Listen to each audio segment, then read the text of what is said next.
나르시시스트와의 관계에서 우리가 얻을 수 있는 교훈들에 대해 이야기해 보겠습니다.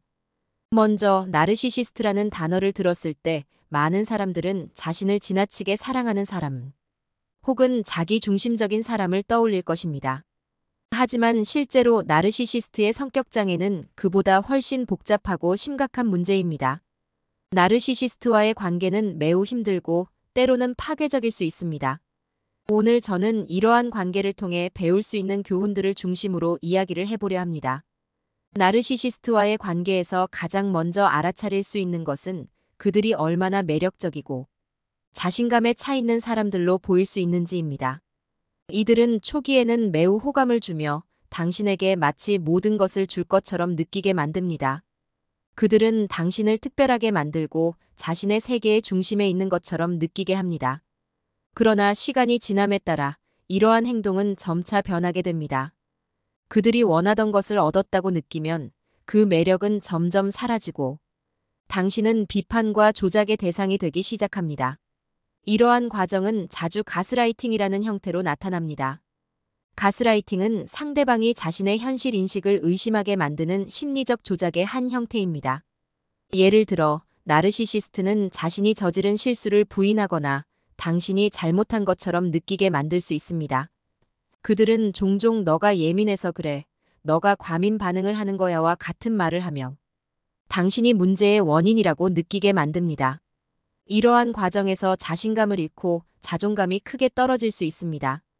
실제로 나르시시스트와의 관계를 경험한 사람들의 상당수는 심리적 트라우마를 겪게 됩니다.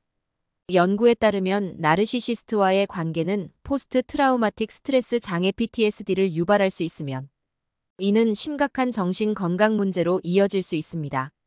특히 오랜 기간 동안 나르시시스트와의 관계에 있었던 사람들은 자신을 비하하는 생각에 빠지기 쉬우며 심지어 자신의 가치를 아예 잃어버리는 경우도 있습니다. 나르시시스트와의 관계에서 또 하나 배울 수 있는 중요한 교훈은 자신을 돌보는 것이 얼마나 중요한지입니다. 나르시시스트와의 관계에서는 그들이 항상 우선시되며 당신의 필요는 무시되기 일쑤입니다. 따라서 스스로를 지키고 돌보는 방법을 배우는 것이 필수적입니다. 이는 단순히 물리적 거리두기뿐만 아니라 감정적으로도 그들과의 거리를 유지하는 것을 포함합니다. 자신의 감정과 필요를 인식하고 그것을 존중하는 것이 중요합니다. 이와 관련된 또 다른 중요한 점은 경계를 설정하는 것입니다. 나르시시스트는 종종 상대방의 경계를 무시하거나 넘으려고 합니다. 이들은 자신이 원하는 것을 얻기 위해 상대방의 감정이나 필요를 고려하지 않고 행동합니다. 따라서 이러한 관계에서는 명확하고 단호한 경계를 설정하는 것이 중요합니다. 예를 들어 자신이 용납할 수 있는 것과 그렇지 않은 것을 분명히 하고 그것을 지키는 것입니다. 이때 중요한 것은 나르시시스트가 당신의 경계를 넘으려고 할 때 단호하게 대응하는 것입니다. 이제 나르시시스트와의 관계에서 가장 흔히 나타나는 행동 패턴 중 하나인 사이클에 대해 이야기해 보겠습니다. 이 사이클은 크게 3단계로 나눌 수 있습니다. 첫 번째 단계는 이상화 단계입니다. 이 단계에서 나르시시스트는 당신을 이상적으로 보고 마치 당신이 모든 것을 완벽하게 할 수 있는 사람인 것처럼 대합니다. 이때 당신은 그들의 관심과 사랑을 받으며 그들과의 관계에서 행복감을 느낄 수 있습니다. 하지만 이 단계는 오래 지속되지 않습니다. 두 번째 단계는 평가-절하 단계입니다. 이 단계에서 나르시시스트는 당신의 단점이나 실수를 강조하며 당신을 비판하기 시작합니다. 그들은 당신이 자신을 실망시켰다고 느끼며 당신이 기대에 부응하지 못한다고 말할 수 있습니다. 이때 당신은 혼란스럽고 자존감이 낮아지며 그들의 비판을 받아들이게 됩니다. 이 과정에서 그들은 종종 가스라이팅을 사용하여 당신이 문제의 원인이라고 느끼게 만듭니다. 마지막 단계는 폐기 단계입니다. 이 단계에서 나르시시스트는 당신에게서 더 이상 얻을 것이 없다고 느끼면 당신을 버리거나 무시하기 시작합니다. 이 과정은 매우 충격적일 수 있으며 특히 관계 초기에 그들이 보여준 사랑과 관심이 사라진 것에 대해 큰 상실감을 느낄 수 있습니다. 폐기 단계는 때때로 그들이 새로운 공급원 즉 새로운 사람을 찾게 되면서 발생합니다.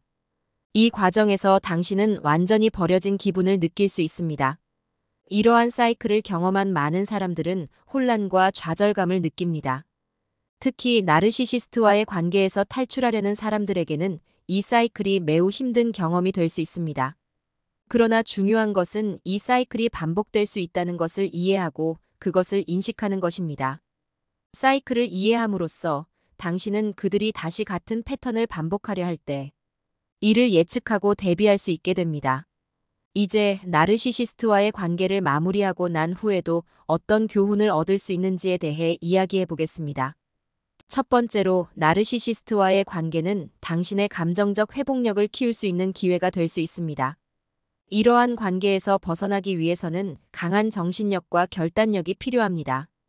이 과정에서 당신은 자신의 감정을 더 잘 이해하게 되고 나아가 더 건강한 관계를 맺는 법을 배울 수 있습니다. 두 번째로 나르시시스트와의 관계를 통해 자신을 더 잘 돌보는 방법을 배우게 됩니다. 나르시시스트와의 관계에서는 종종 자신을 잃어버리기 쉽습니다. 그들은 당신의 자존감과 자아를 갉아먹으며 당신이 그들의 요구에만 집중하게 만듭니다. 그러나 이 관계에서 벗어나면서 당신은 자신을 돌보는 것이 얼마나 중요한지를 깨닫게 됩니다. 이는 자기 사랑과 자존감을 회복하는 데 중요한 역할을 합니다.